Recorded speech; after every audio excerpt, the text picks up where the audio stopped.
जय भीम. मी पांडुरंग समुद्रलाल आयवळे. पहिल्यांदा मी जाहीर निषेध करतो कालच्या भाजप आणि राष्ट्रवादीच्या बैठकीसंदर्भातला. त्या बैठकीमध्ये सनीनं जे बेताल वक्तव्य केलं त्याचा मी जाहीर निषेध करतो आणि त्यांना सांगतो की समाजाच्या नावाखाली काय असले कृत्य करू नका. आज तुम्हाला माहिती नाही किंवा आहे, पण विनाकारण तुम्ही आज गावचे आपले राजे आहेत, छत्रपतीची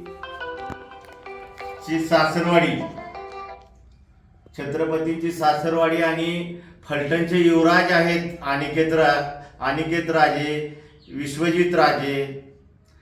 तुम्ही विश्वजित राजेंच्या विषयी बोलला, जे वक्तव्य बोलला आहात त्या वक्तव्याचा मी जाहीर निषेध मंगळवार पेठेच्या वतीनं करत आहे. आणि एक शेवटची वॉर्निंग देतोय किंवा काही समजा इथून पुढं जर राजघराण्याविषयी वाईट काय वक्तव्य केलं तर तुम्ही जे म्हणलाय का नाही घरात जाऊन वळून हाणीन, त्याच्यापेक्षा वाईट गोष्टी करण्यासाठी पांडू आयवळे तयार आहे व पांडू आयवळेंचे कार्यकर्ते बी तयार आहेत. जास्त मस्तीत जाऊ नका, हे लक्षात ठेवा. जय भीम. जय भीम.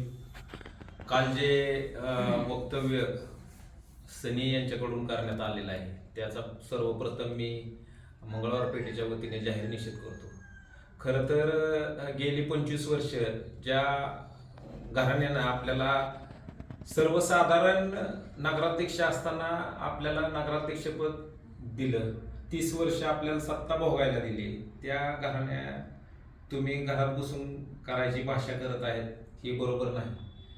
आणि हे मंगळवार पेठेतील लोकांनाही मान्य नाही की आपण जे वक्तव्य केले हे वैयक्तिक वक्तव्य केले, यामागे समाज नाही किंवा आपल्याला जरी प्रतिनिधित्व निवडणुकीच्या माध्यमातून दिलं असलं तरी त्यामागे मंगळवार पेठेतील लोक नाहीत.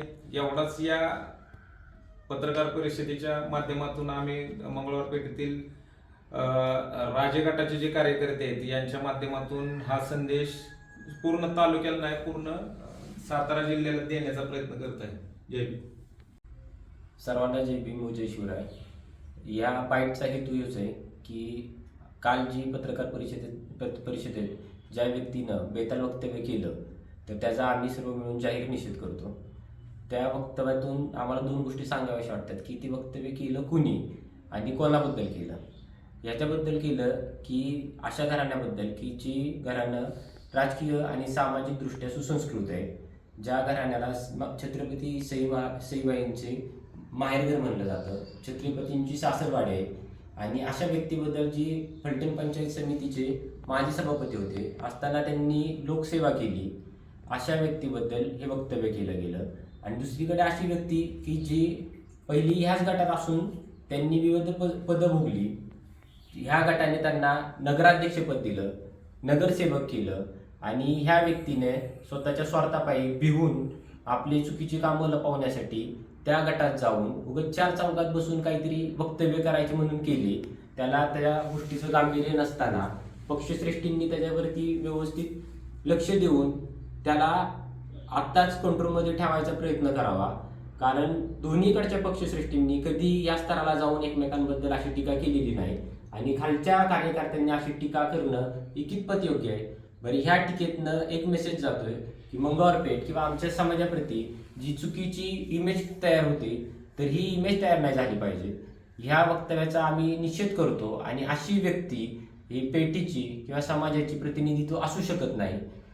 राहिला प्रश्न त्यांच्या वक्तव्याचा, तर त्याच्याबद्दल आम्हाला जे काय करायचंय ते आम्ही करू.